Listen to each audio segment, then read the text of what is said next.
out his last time up back in the 7th. There's 1 out, 2 runners in scoring position here. LaChance is showing bunt, pulls back, and takes the first pitch in there for a strike on the outside part of the plate. It's 0-1.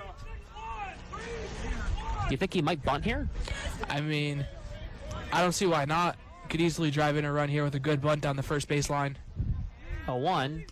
Tried bunting, but popped it up and it went foul. 0-2. Heads up over there. Furthest bunt foul I think I've ever seen.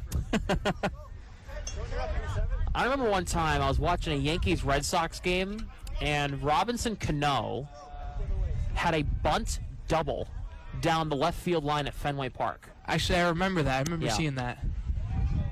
LaChance reaches out and fouls that one off. It's 0-2. Now, it was a bunt double. He bunted it.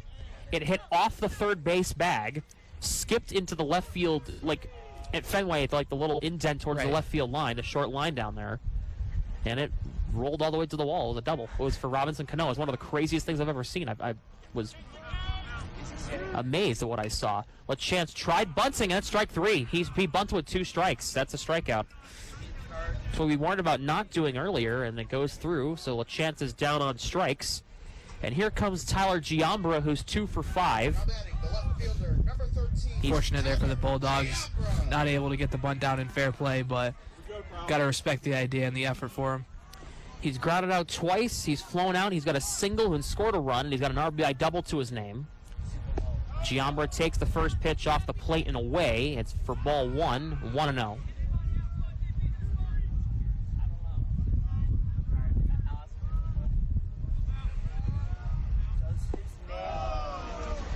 .1-0 is outside for a ball again. 2-0 here.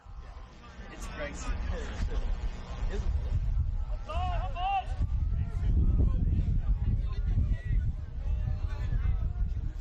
2-0.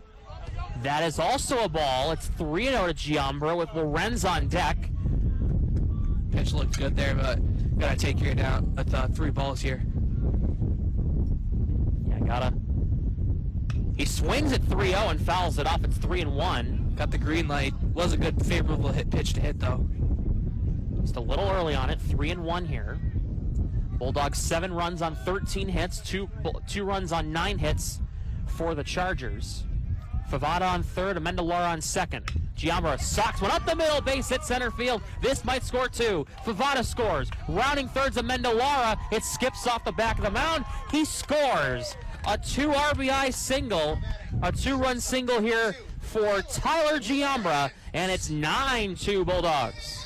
Yeah, great piece up the middle there, just working the middle over the plate. Base hit right up the middle is going to easily score in 2 there. So now it's Kyler Lorenz looking to try to make this a 9-run game with 1 swing of the bat. Lorenz 1 for 3 in the ball game. He's grounded out, popped out. He's walked twice and RBI single as well. He's also scored a run. They checked back in over on Giambra at first, who's back in there safely. So there's 2 down here in the bottom of the 8th. 9-2 Bulldogs. Here comes the first pitch to Lorenz. Back up the middle, base hit center field. Giambra gets the stop sign. Oh, he got by the center fielder. Giambra will take third. He is in there. Same piece right up the middle there, right in the same location up the middle. And easily taking advantage of the error by center fielder. The right fielder, number 16, Jacob Pichetto. And Jacob Pichetto will come to the plate now.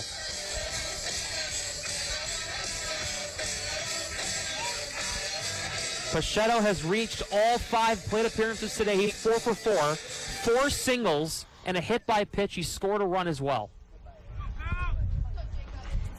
Runner's going to second. Pitch was inside. The throw down is not in time.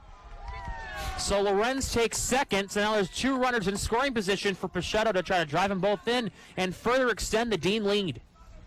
Yeah, good throw there by Staffier, but didn't want to force anything like a missed throw. Letting the run from third score. 1-0 to Pichetto on the way. That is going to be off the plate for a ball. 2-0 here to Pichetto. Giambra on third, Lorenz on second. Here comes the 2-0 on the way from Powers. That was up for a ball. It's 3-0 with Goss on deck, who had an RBI single his last time up in the last inning. I think I'm giving him the green light here with runners in scoring position. 3-0, here it comes. Swings and drives it high and deep to left. That one's hit well. That ball is gone. Jacob Pachetto, a 3-run home run, and the Bulldogs have a 12-2 lead. He will touch them all. Called the green light there. He takes it a 3-0 swing, drives it over the left field wall. No doubter on that one. Look at that celebration. Bulldogs bench is eruption right now, deservingly slow. So after this 3-run shot, Now batting the third baseman, number 27. And I believe, ladies and gentlemen, that is going to do it. That's going to do it. That is the ball game. Mercy rule has been called. Side, and it is a first down well inside the 15. It'll be at the 14-yard line here on 1st and 10 for Bay Path, excuse me. 1st and 10 at the 14. La Priori under center. Fakes the handoff. Gonna look to throw here on 1st and 10. Doesn't have a lot of options. Goes right, goes back to his left, gonna sidestep. He's gonna run it himself. He drops the football. It's recovered by Bay Path. Unbelievable. They might have gained a yard on that fumble recovery. It's gonna be 2nd down and about 9 at about the 13-yard line. They definitely did, Sam. That ball moved forward after the fumble, so shockingly enough, I mean, it almost felt like Lapori deserved to gain a yard or something out of that. A lot of scrambling behind the line of scrimmage. They'll mark it 2nd down and 6. So, yes, they're going to get quite a few yards off that fumble recovery. More balloons are flying around here at Bay Path High School. 2nd and 6, maybe 7. 2nd and 7 at the 11-yard line here. Let's go, defense! 6.5 to go here in the 4th quarter. La Priori under center as he has been all night. Tosses it over to Burrell. Flag comes out. And it'll be stopped. We'll see what the call is here on the play. Holding on Bay Path. So that'll back things up even more for Bay Path to try to tie this game with 6:11 to go here in the 4th quarter. Yeah, it looked like it was a hold, and that is going to back up Bay Path as they continue to drive down the field, but it's been a couple of penalties tonight, Sam, that have really killed the momentum of a couple of Bay Path drives. Now they're way backed up past the 20. Looks like they're going to spot that ball at about the 21-yard line. Under 6 minutes to go here in the 4th quarter as Bay Path is driving to try to tie this game as the wind really intensifies. The hardest it's been all night long. 2nd and 16 at the 20. Decorations are flying everywhere across your screens on the MyFM Media YouTube channel. 2nd and 16. Handoff up the middle. Might have got a couple of yards there. It'll be 3rd and long here for Bay Path. It's not just balloons. Now we have hot dog wrappers blowing out on the field as well as more decorations from tonight's Bay Path Senior Day getting blown onto the field. Leaves are flying in from right to left. I mean, this is incredible. You got to give the players and coaching staff so much credit for staying fit in these conditions. And look at the trees in the background. The trees are moving very much so in the background. You should have seen it earlier when we were setting up here our equipment here. The scenes were gorgeous behind the trees. Tons of colorful different trees. 3rd and 12. Run on the near side. Okir Tawaya. He is going to be very close to the 1st down marker. We'll see where they spot the ball. Looks like it'll be at about the 5-yard line. And in this situation, a field goal doesn't no good. You got to go for it here. You absolutely have to. 4th and 2 will be the call, and that is a great run to pick up 9 yards on that carry. So 4th and 2 is coming up here, and again, down by 8. You need 8 points on the board, and the only way you're going to get there is if you score a touchdown first. 4th and 2. Ball spotted at the 7-yard line. This is going to be the biggest play of the game so far. undoubtedly. Lining up under center as per usual. One receiver lined up to the right in the slot. Toss over to Vega. He is going to get in the end zone. A flag is down. A flag is down. It's going to be a hold. They're motioning. Let's see what it is. The referee's cap went flying. A hold on Bay Path, and that means that that touchdown will not count. It'll be 4th and long here for Bay Path as that wind, the wind of gusts coming from behind us, it sent me forward. It sent me forward a couple of times tonight, Sam. Imagine these players, a very risky decision to go for a halfback toss on that play because of the wind. And unfortunately now for Bay Path, that touchdown wiped off the board, and they are really backed up thanks to the penalty. 4th down and long. Here it comes right here. Man in motion. He's going to look to throw. LaPriori throws, deflected, intercepted. It's intercepted by Uxbridge. Breaks a couple of tackles.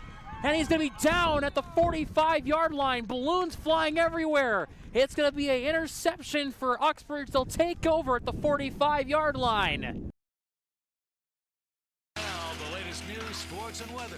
News coverage you can count on. The Power 88 News Update begins now. This is WGAO here in Franklin, Massachusetts. Good afternoon, I'm Sam Smith. It is just before 4 o'clock, and this is your Power 88.3 News Update coming to you live from Dean College's WGAO newsroom. Massachusetts Governor Maura Healey announced Monday that she has signed an executive order to bring significantly more power into the state over the next decade. She announced this at a press conference at Lynch Elementary School in Winchester, bringing 10 new gigawatts of power into the state by 2035. Thousands of flights across the U.S. were either canceled or delayed Monday due to the powerful storms affecting the eastern half of the country, as well as a partial government shutdown. According to flight tracking site FlightAware, more than 3,600 flights that were scheduled to fly into, around, or out of the U.S. were canceled. President Trump is pressuring several nations, including Japan, China, South Korea, and European countries, to send warships to keep the Strait of Hormuz open. Trump indicated that he would use his long-planned trip to China to pressure the Chinese government to get involved with this coalition he's attempting to form. In sports, the Bruins are on the road tonight, taking on the New Jersey Devils down in Newark. Puck drop is set for 7 p.m. Jonas Korpisalo will get the start in net, according to head coach Marco Sturm. The Celtics are in action tonight, hosting the Phoenix Suns at the TD Garden. Tip-off is set for 7:30. Nikola Vucevic is out for the Celtics as he continues to battle a finger injury. It is 62 degrees outside in Franklin and rainy. It could rain up until 3 a.m. overnight, but should clear up for a nice but much cooler day tomorrow. That's your news update. I'm Sam Smith. Now back to the music here on Southeastern New England's hottest rock, Power 88.3. Welcome back to Grant Field on the campus of Dean College here in Franklin, Mass. I am here with Manny Alvarez. Sigi, congratulations on that victory against Thomas. How'd that feel? It feels very good. You know, we got a young squad here going 2-0. Makes us feel very good, confident going into our game against LaSalle. And you had a couple of great accomplishments here today that you achieved. 100 career goals, 150 career points. What do you think that means to the team? How much of an impact have you had over the last few years? I mean, I gotta thank the guys last year who helped me out get to that point, and the guys this year that are helping me out get to the rest of my accomplishments, my achievements. And you mentioned Saturday against LaSalle, and that's gonna be a really big game. What are you looking forward? What are you looking forward to in that game? Big conference game against LaSalle. What are you looking forward to? You know, it's the first big matchup of the conference for us, so it's a big test, and we're just excited to get on with it. We got a young squad, scrappy squad, you know, and like we're just excited. You know, this league put us at 5th this year in our rankings, and I think that's disrespectful. Said we're in a rebuild year, and it's not a rebuild year for us. Well, congratulations on today's game, on the victory, and that is going to do it for our coverage of Dean College men's lacrosse. The Bulldogs with a 16-7 victory over the Thomas College Terriers. I'm Sam Smith. Good night, everybody.